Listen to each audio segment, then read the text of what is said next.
1939 പോളണ്ടിന്റെ ആകാശം പുകകൊണ്ട് മൂടിയ സമയം.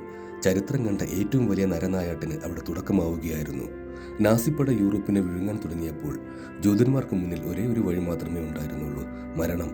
മനുഷ്യനെ മനുഷ്യനായി കാണാത്ത വെറുപ്പിന്റെ പ്രത്യയശാസ്ത്രം നാടുനീളെ പടർന്നു പിടിച്ചു.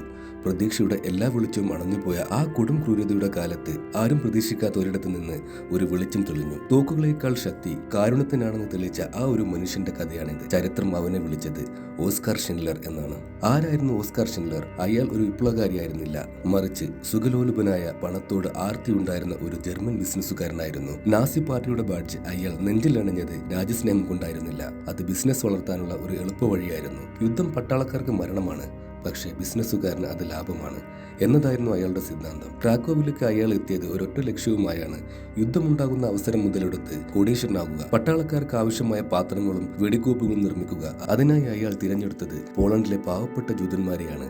കാരണം അവർക്ക് കൂലി കുറച്ചു കൊടുത്താൽ മതിയായിരുന്നു.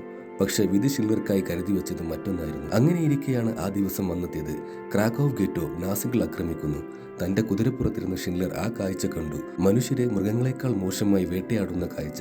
ആ കറുപ്പിലും വെളുപ്പിലും തീർത്ത നരകത്തിനിടയിൽ ഷിൻഡ്ലറുടെ കണ്ണുകൾ ഉടക്കി നിന്നത് ആ ചെറിയ പെൺകുട്ടിയിലാണ്, ആ ചുവന്ന കൂട്ടുകാരി. ആ നിമിഷം വരെ ഷിൻഡ്ലർ കണ്ടിരുന്നത് ലാഭനഷ്ടങ്ങളുടെ കണക്കുകൾ മാത്രമായിരുന്നു. എന്നാൽ ആ പെൺകുട്ടി, അവൾ വെറും ഒരു കാഴ്ചയായിരുന്നില്ല, അവൾ ഒരു തിരിച്ചറിവായിരുന്നു. താൻ കൂട്ടുനിൽക്കുന്നത് ചരിത്രത്തിലെ ഏറ്റവും വലിയ പാപത്തിനാണെന്ന് ഷിൻഡ്ലറുടെ മനസ്സാക്ഷി മന്ത്രിച്ചു. ആ രക്തത്തിന്റെ കറ തന്റെ കൈകളിലുമുണ്ടെന്ന് അയാൾക്ക് തോന്നി തുടങ്ങി. അവിടെ തുടങ്ങുന്നു ചരിത്രത്തിലെ ഏറ്റവും വലിയ രക്ഷാപ്രവർത്തനം. അമോൺ ഗോത്ത് എന്ന ക്രൂരനായ നാസി ഓഫീസറുമായി ഷിൻഡ്ലർ ചങ്ങാത്തം നടിച്ചു. തന്റെ സമ്പാദ്യം മുഴുവൻ കൈക്കൂലിയായി നൽകി. ഓരോ ജൂതനെയും തന്റെ ഫാക്ടറിയിലേക്ക് അത്യാവശ്യക്കാരായ തൊഴിലാളികൾ എന്ന് കള്ളം പറഞ്ഞ് അയാൾ മാറ്റാൻ തുടങ്ങി. മുതിർന്നവർ, കുട്ടികൾ, രോഗികൾ, അങ്ങനെ 1100ഓളം പേരുകൾ. ടേൺ എന്ന തന്റെ വിശ്വസ്തനായ അക്കൗണ്ടന്റിനൊപ്പം ചേർന്ന് അയാൾ ആ പട്ടിക തയ്യാറാക്കി. ടേൺ പറഞ്ഞു, "ഈ ലിസ്റ്റ് ഇത് നല്ലൊരു ലിസ്റ്റാണ്." മറുപടിയായി ഷിൻഡ്ലർ പറഞ്ഞു, "ഇതൊരു ലിസ്റ്റ് മാത്രമല്ല സ്റ്റേൻ, ഇത് ജീവനാണ്. ഈ ലിസ്റ്റിന് പുറത്തുള്ളതെല്ലാം മരണമാണ്." ഓരോ പേരും ടൈപ്പ് ചെയ്യുമ്പോഴും അവർ മരണത്തിന്റെ വായിൽ നിന്ന് ഓരോ ജീവനെ പിടിച്ചു മാറ്റുകയായിരുന്നു.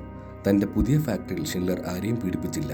നാസികൾക്ക് കൊടുക്കാനായി നിർമ്മിച്ച ഷെല്ലുകളിൽ ഒന്നുപോലും പ്രവർത്തിക്കില്ലെന്ന് അയാൾ ഉറപ്പുവരുത്തി. "എന്റെ ഫാക്ടറിയിൽ നിന്ന് പുറത്തിറങ്ങുന്ന ഒരു സാധനം പോലും ഇനി ഒരു മനുഷ്യന്റെയും ജീവനെടുക്കരുത്." അതായിരുന്നു അയാളുടെ വാശി. ഇതിനായി അയാൾ സ്വന്തം പണം ഒഴുക്കേണ്ടി വന്നു. ഒടുവിൽ യുദ്ധം അവസാനിക്കാറായപ്പോഴേക്കും കോടീശ്വരനായിരുന്ന ഓസ്കാർ ഷിൻഡ്ലർ വെറും ഒരു ദരിദ്രനായി മാറിയിരുന്നു. പക്ഷെ അയാളുടെ ഹൃദയം നിറയെ സ്നേഹമായിരുന്നു. ഷിൻഡ്ലറുടെ ഈ വാക്കുകൾ ഇന്നും പ്രശസ്തമാണ്: "എനിക്ക് ഇനിയും ചെയ്യാമായിരുന്നു. ഈ കാർ ഗോത്ത് ഇതിന് പകരമായി 10 പേരെങ്കിലും തരുമായിരുന്നു. ഈ സ്വർണ്ണപ്പെൻ ഇതിന് 2 പേർ, വേണ്ട ഒരാളെയെങ്കിലും എനിക്ക് കൂടുതൽ രക്ഷിക്കാമായിരുന്നു. ഞാൻ ശ്രമിച്ചില്ല, എനിക്ക് സാധിച്ചില്ല." അദ്ദേഹം സങ്കടപ്പെട്ടു. സ്വന്തം ജീവൻ പണയം വെച്ച് 1100 പേരെ രക്ഷിച്ചിട്ടും രക്ഷിക്കാൻ കഴിയാതെ പോയവരെ ഓർത്ത് പൊട്ടിക്കരയുന്ന ഓസ്കാർ ഷിൻഡ്ലർ ലോകം കണ്ട ഏറ്റവും വലിയ മനുഷ്യ സ്നേഹത്തിന്റെ മാതൃകയായിരുന്നു.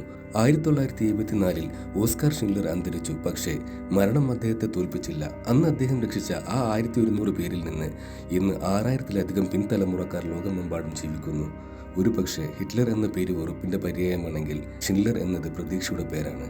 ഇരുട്ട് എത്ര കനത്തതാണെങ്കിലും ഒരു മെഴുകുതിരിയുടെ വെളിച്ചത്തിന് അതിനെ തോൽപ്പിക്കാൻ കഴിയുമെന്ന് അദ്ദേഹം നമ്മളെ പഠിപ്പിച്ചു.